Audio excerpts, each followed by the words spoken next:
Happy anniversary, Wellspring Living. I'm Aubrie Crais, and I was the first clinical director for Wellspring in the women's program, the residential home. And probably some of my fondest memories working at Wellspring were the moments that would be breakthroughs for the ladies that were in the program.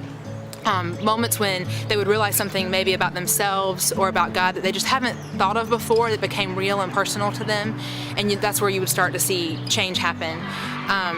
And there was one lady in particular that came through the program, and she will go down as one of my hardest clients while working here. And it wasn't because she had this difficult personality, it was because she was just so scared to be vulnerable when the focus was on her.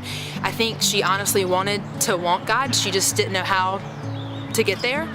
And counseling sessions with her were, I was so insecure going in because we would just sit there in complete silence sometimes for the entire hour, and I would have to pray constantly and remind myself not to bombard her with questions, but just to let us move at the speed she was comfortable with.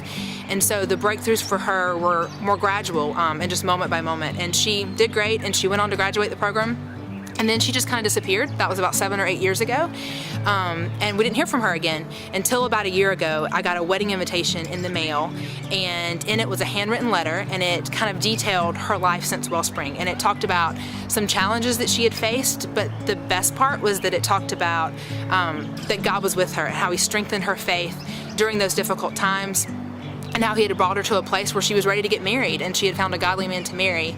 And so my husband and I went to the wedding, and honestly on the way there I told him I couldn't believe the same lady wrote that letter.